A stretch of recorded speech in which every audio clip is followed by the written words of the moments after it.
start with that twist pose on the floor where you have the arms out and then you bend the knees up. And this is where you've got all kinds of choices for props. You can put a pillow, you can put a rolled blanket, or like I have these 2 blankets. I could put these 2 blankets up and put my arms on the floor and then just get a little twist here. So, and you can, there's a few things you can do while you're here. And you know, if you need more height, you just add more height. I'm just trying to remember the correct diagonal. I'm always doing this. Basically, you want your shins and your feet on this support. So you can bring the knees lower and stay there for a few breaths as the lower spine and the whole abdominal area twists. And then you can also, after a few breaths, bring the knees a little bit higher towards that arm. You can also keep the head in neutral, so look up at the ceiling. Or if you don't have any neck problems, or you just want to experience that, you can start to bring the ear towards the floor. It may not reach the floor, but that's where the stretch is. So you need to just be cautious and thoughtful about how you address your neck, because we never want to impinge on our neck, and we want to try as best as possible to still have all that movement supporting the head on top of the spine. So in yoga, we have opportunities to play with the positioning of the head, or to keep it more neutral when we are more challenged. So with the knees on the blankets, you're opening. In my case, my knees are towards the right side, so I'm opening and breathing into the whole left side lung. So you can really feel the widening there. And you really want to ground your shoulders here in this pose so that they can spread wide. And then you can also imagining the sit bone from the top leg really pressing towards the opposite wall. You can even take your hand and place it here, creating more space in that side waist. So when we're creating space in our side body like this, it's really about giving the breath space, giving the organs space, giving the lungs full access to really breathe as much into the body. So that's one of the reasons. And this is a pose that you can do at home anytime, and you can do it for quite a long time. This could be part of a sequence of restorative poses. So just knowing that, you know, if you only have time for a pose, this is one you could do. There's so many you could do as one pose of the day. A downward dog, a feet up the wall, or just doing a little twist like this can be just quite restorative. So I've been chatting for a while, so I'm sure we've been there for a while. So bend the knees up and then take your, whatever your support is. So I'll just show you, you can also be using blocks if you have them. And again, like I said, you can make up your own your own blocks by using hardback books. I don't know if people have so many hardback books anymore, but some of us have a huge library. Depends on your era. And so the shoulder blades are really grounding to the floor. The collarbones move wide so you can feel out to the tips of the fingertips. So there's different things you can focus on this pose. You can focus on really breathing into the right side lung. You can focus that sit bone lengthening. And you can also focus on that space between the palms, between the fingertips. Feeling how the shoulder blades really press into the floor and roll down. So this is one of those poses that can really fall into the more restorative, relaxing kind of poses.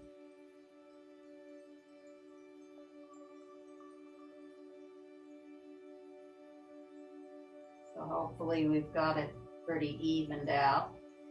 And then you'll inhale the knees up and place the feet on the floor. I better move my props out of the way. And we'll start some abdominal awakening. So palms down by your hips. You can inhale the knees to the chest, extend, opening the legs up to the ceiling, bending the knees, feet on the floor. So this pose serves a couple of things. We're really stretching through the legs. And we're also really working back into those abdominals. And you can also bring the arms overhead, or you can support the head and bring the hands under the head, which I really like doing because, again, it feels like I'm opening the fronts of my shoulders when I do that. And it's a little bit more intense into my abdominals. And then just keep the breathing moving as you bend, extend, exhale, bend the knees towards the chest, softening the feet on the floor.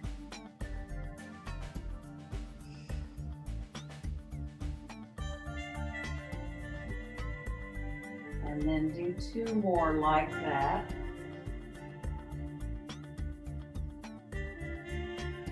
And then bring the feet down. And if you need to shake out a little bit, you can press into the heels and shake out the hips a little bit. That feels good. You don't have to do that if you don't want. And then we'll do that pose we just did as an abdominal pose. So you bring the arms out, you bend the knees into the chest, then exhale towards the right hand. And this is where it becomes more of an abdominal pose.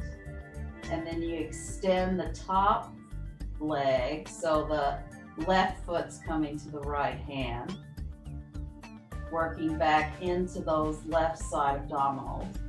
And then bring the other foot to meet it. So the legs are not down low like this. You're trying to bring them up towards the hand. And then bending the knees, coming back to the center. And then exhale towards the left side. I should probably scoot over a little bit. Exhale towards the left side. And extend the right leg, the top leg, towards the left hand, and then the left leg to meet it, working back into those abdominals, and then bending the knees and placing the feet on the floor. And again, you can lift up and shake out a little bit. And then we'll do another little abdominal thing just to wake up the side abdominals a little bit. So we will come to, we're going to do just half plank pose. So I'm laying on my left side here. So again, it's nice to use the edge of your mat to do this. And then one of the easiest ways to do this pose is to bring the fist and the forearm here. Now you don't want the arm way out here because you can't engage the shoulder.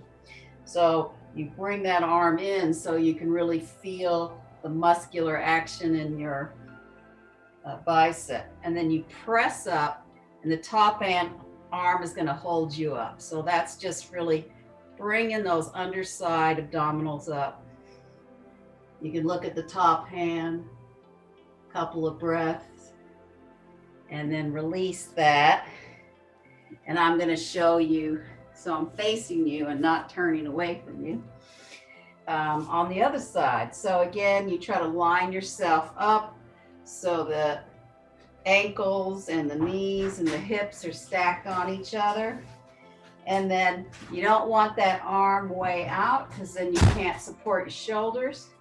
So bring it underneath. You've got the fist, and then you press up.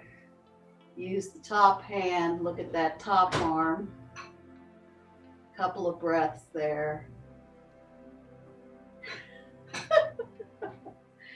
And then you slowly come down, and then come into, put the big toes together, knees wide, walk the hands out, and just really press those sit bones back towards the heels to get that length in the torso after we were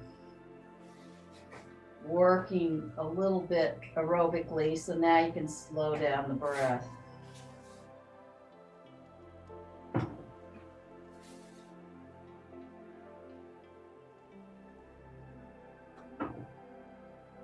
And then inhale to all fours, and you'll tuck the toes under and come into downward facing dog. And just because it feels good, you can start to just walk the legs out. You can shake the head out a little bit so you can loosen up the neck. And then, if you like to do this stretch, you can slowly bend the knees, really bring the armpits to the floor, and then straighten the legs, really working those front thighs.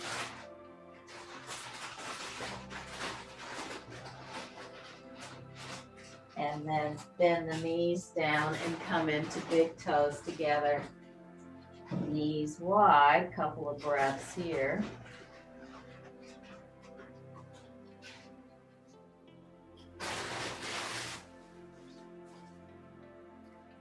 And then again, inhale, coming up to all fours. Tuck the toes and coming to a downward facing.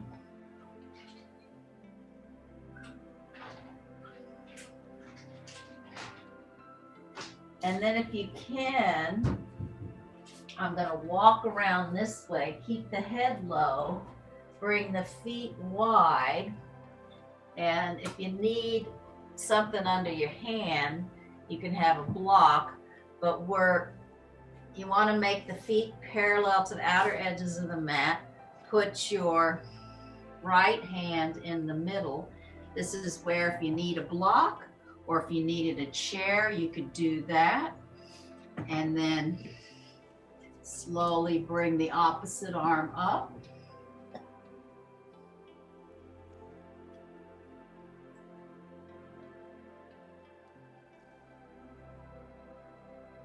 And then slowly bring that hand down, and either using the block, I'll show with the block on the other side. You bring the palm on the block.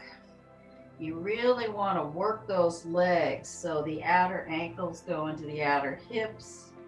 You're lifting those front thighs, and then you bring that top arm up.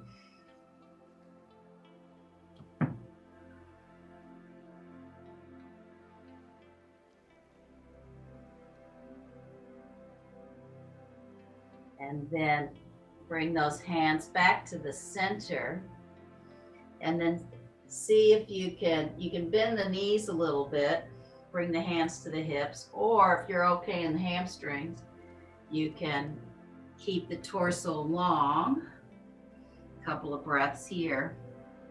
And inhale, coming up. So your feet are already wide, and we'll do some standing poses this way, where you just want to be soft in the knees I'll do mirror image. So you'll bring that left foot toe to heel, right foot heel to toe. And then inhale those arms up, shoulder height. And you really reach, reach, reach, reach, reach, like you're trying to touch the wall over there, finding the thigh or the shin, the top arm can come up. Now again, here you want to engage those abdominals, and that's what's going to help you turn the head if you're okay in the neck. Otherwise, you can keep the head in neutral and just look forward. So you're trying to keep that head and tail in line with each other, and it's not throwing the neck back or too much forward either. And then inhale those arms up and bring the feet back to parallel. And then with soft knees, you can take the right foot toe to heel, left foot heel to toe, and then really reach that arm, finding the thigh or the shin, and the top arm comes up, really engaging those thighs, like you could stand here without the arms, so it's the complete leg support.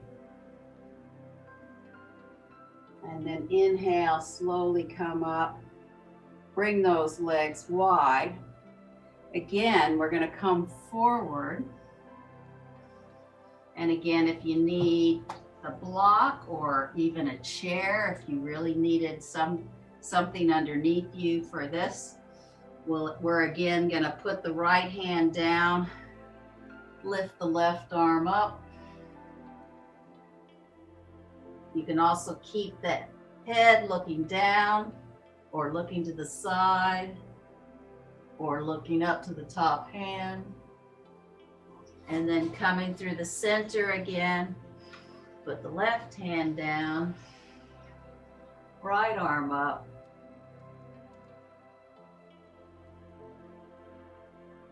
And then bring the hands to the hips, or maybe you've got your hands on the blocks. If you need to have soft knees, you can have soft knees. And then you can slowly come up. We're just making sure you don't get dizzy. And then we're already in the legs wide, so we'll take the left foot toe to heel, right foot heel to toe.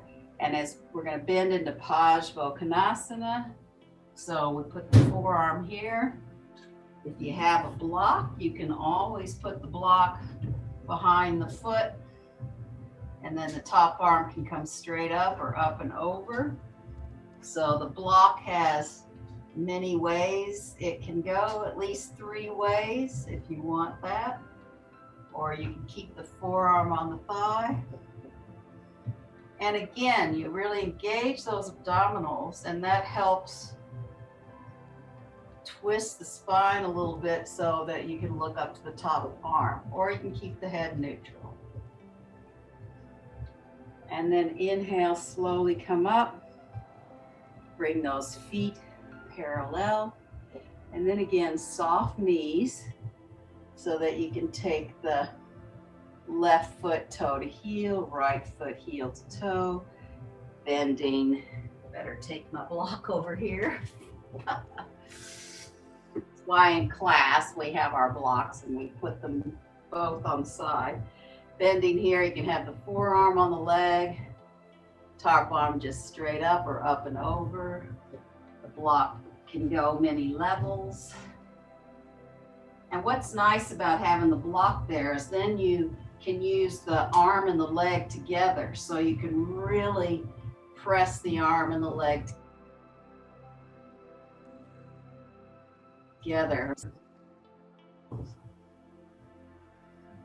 And then inhale, slowly come up, bring the feet parallel. And then again, we'll go down and do one of those twists. So just, come slow, don't go fast. It might get easier if we do it multiple times. If you need the block, the chair, whatever extra there to do this twist, you can, placing the right arm in the center Inhale the left arm up.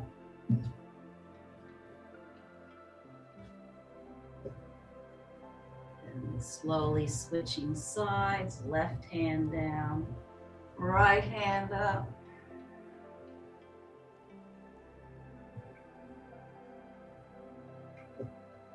And then both hands down, or you can bring both hands to your hips for a couple of breaths, or you can have soft knees to roll up the spine. So whatever works for you. And we'll take a couple of breaths here in legs wide. I can start to feel that now too.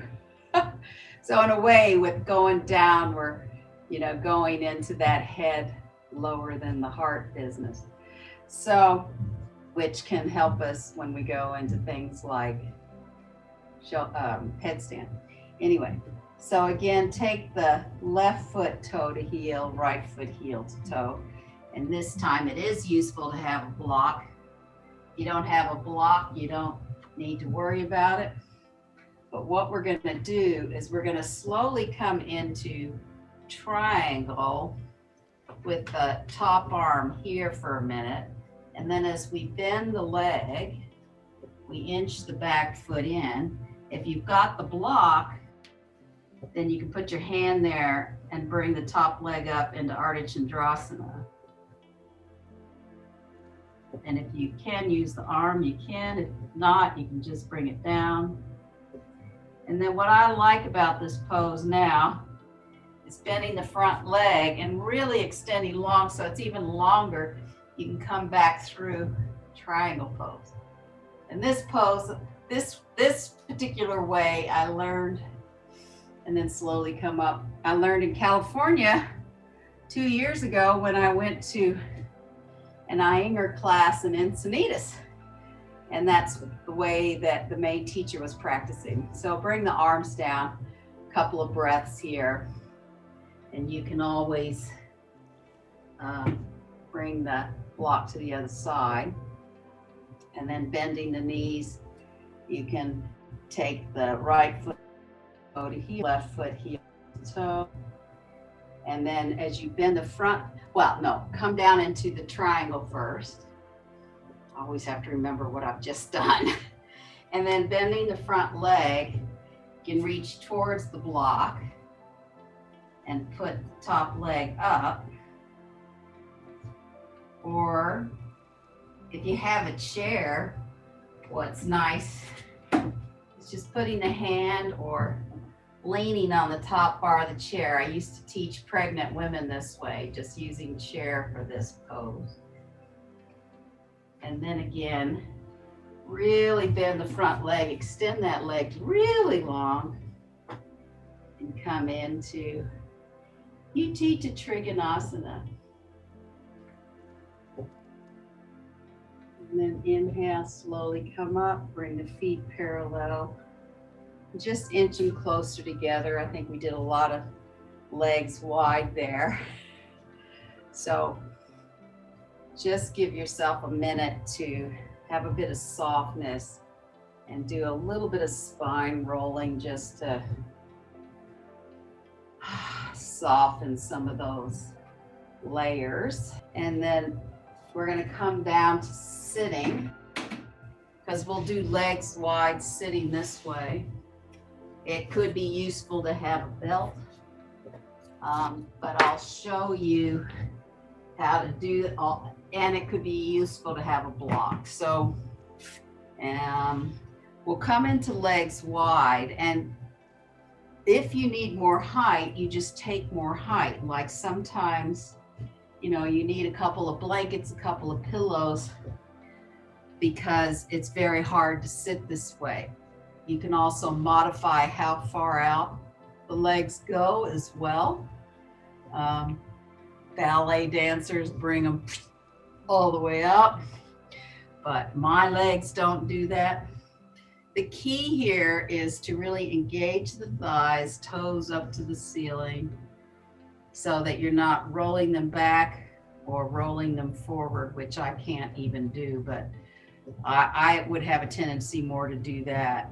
But everybody has different tendencies. So We're going to sit up as vertical as we can here. And then we're going to turn towards the right side. So this is the right side for me. Now, if you have a belt, you can bring that belt here and bring the abdominals there.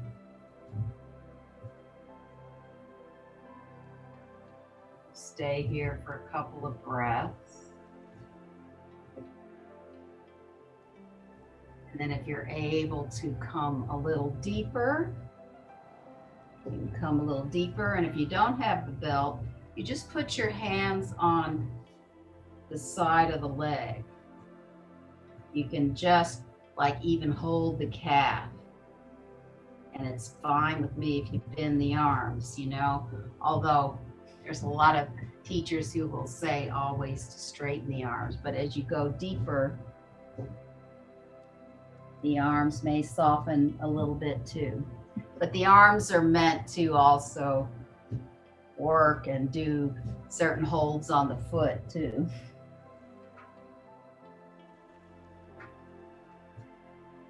And then inhale, slowly come up and come back through the center. This is also, you know, like if you sat on something, sometimes you can put supports under your knees too if you need that. And then twist to the other side. And again, you can just bring the hands over here, or if you've got a belt or a towel. I used to teach kids where I just ask them to bring a towel because not everybody's got a belt. I think I even knew people who would find old real belts to use. Yoga belts, again, are a very specific prop that teachers started to make or have made. And there's many different kinds too. So stay here for a few breaths. And you don't want to forget about the opposite leg. You still want to be pressing that down. And if you want to hold the foot, or if you hold the belt, you can go a little bit deeper, kind of like head to knee pose.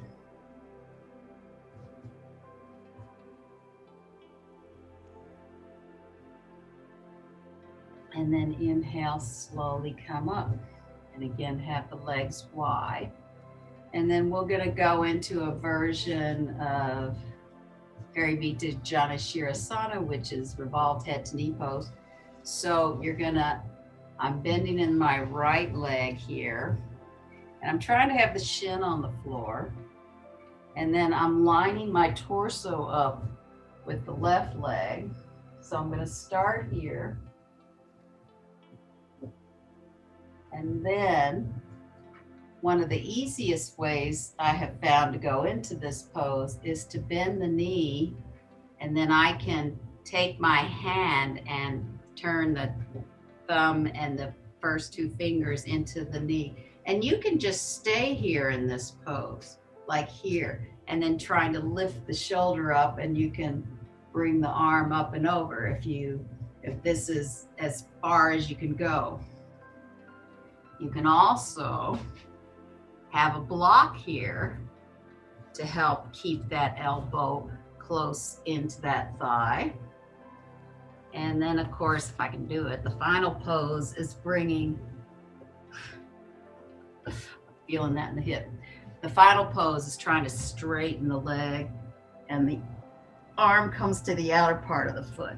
But you can just stay here, you can stay in the bend, you can use block inside. And then inhale, slowly come up. Bring that right leg out. And you might just want to shake out the legs for a minute before we do the other side. You know, you're always welcome to shake out the legs in between poses. And then for the other side, I'm bending in my left shin.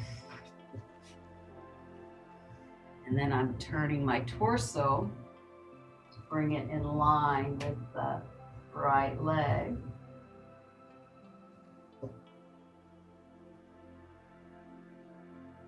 And then the next phase is bending that knee and taking the hand and turning the fingers in towards the big toe. So that helps to bring the elbow down in front of the leg. And again, I forgot to show the belt part. If you have a block, you can always put the block in front and get that shoulder up. With the belt, of course, you can put the belt around the foot to get more in there, or you can use the belt for the top hand. And then again, the goal is to try to straighten the leg out, and the top arm comes to the outer part of the foot, and you revolve your belly up to the ceiling. And then inhale, slowly come up and bring both legs out. But this time you do really want to, here comes my cat who wants to rest on the block. You really want to shake out those legs. He's going to try to reach for me. And just bring them into Dandasana, just to get that lift of the body in Dandasana. And you also may be sitting on a blanket, just wanting that lift. And then slowly release that and find what you need for whatever kind of Shavasana you want. Feet up the wall, regular Shavasana with the legs over this. You can use the chair, put your legs on the chair. You can put something under your pelvis to give you that inversion. So whatever works well for you. And feet up the wall is one of those beautiful poses that's really lovely to do for even as much as 10 minutes. So whatever pose you're in, see if you can find the comfort or the as close as, whatever is part of your body's on the floor, that you can really let go of the weight and let gravity support you.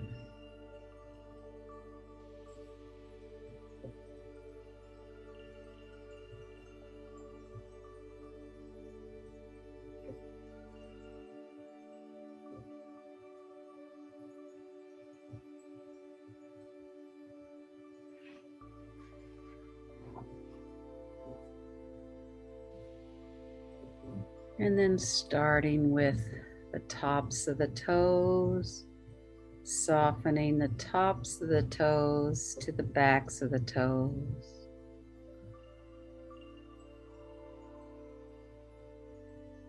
The tops of the feet soften back to the balls of the feet and the insteps. Top of the ankle softens to the back of the ankle and the heel of the foot. So your whole foot is relaxed.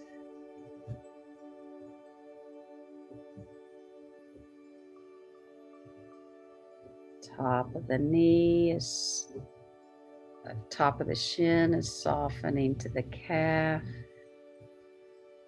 And top of the knee is softening to the back of the knee.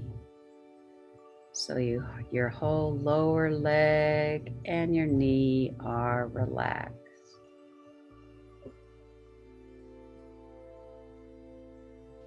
Upper thigh, quadriceps, your large femur bone is softening back to the hamstrings and the back of the leg. So your whole upper leg is relaxed.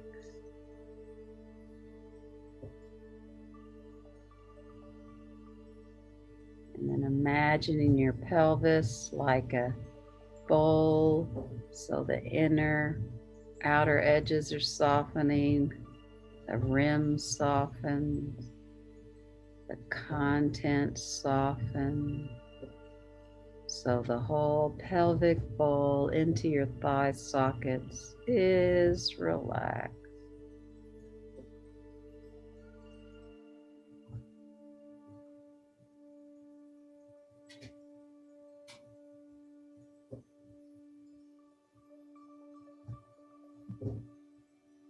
Front of the rib cage is softening to the back of the rib cage. So your whole rib cage is relaxed.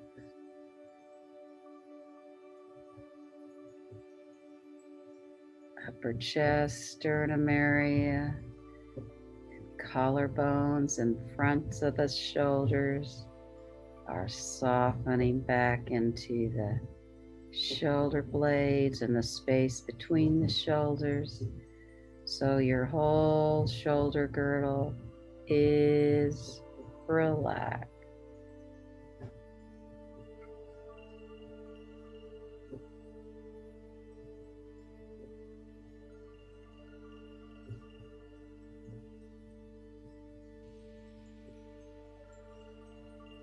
Your fingers, top of the fingers are softening to the back of the fingers. The palm of the hand is softening to the back of the hand. Top of the wrist softens to the back of the wrist. So your whole hand from your wrist is relaxed.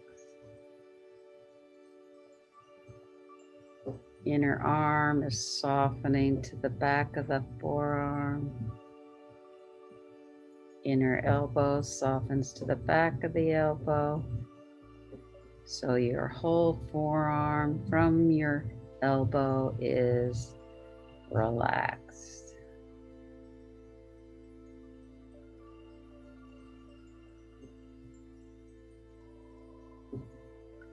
Bicep is softening back to the triceps.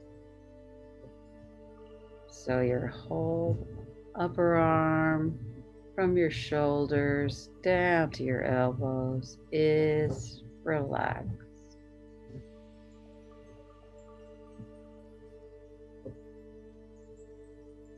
Your throat is softening back to the back of the neck.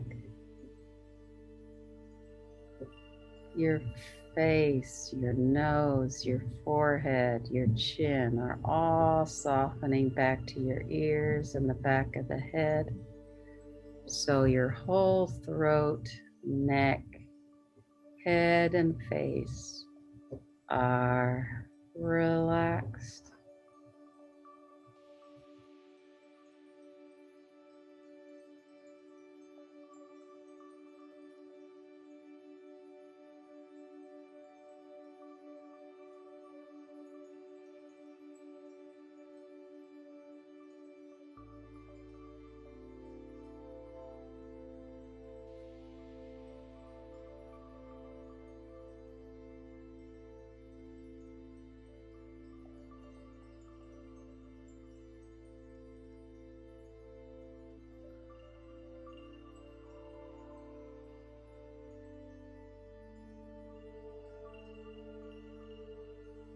Slowly begin to deepen your breath.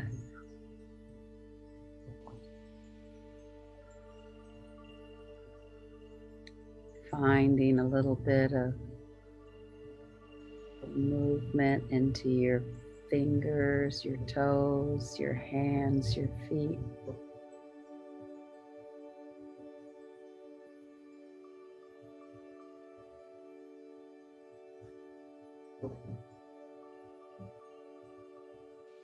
And then you can slowly give yourself a nice stretch, rolling to one of your sides. Just make sure that you don't abruptly bring your head up. See if you can find your way up so that the spine rolls up and the head is the last thing to come up. Have a beautiful evening, morning, day, whatever wherever you are in the world, wherever you are in your day. See if you can take this softness or this state of being in yourself with you. Thank you.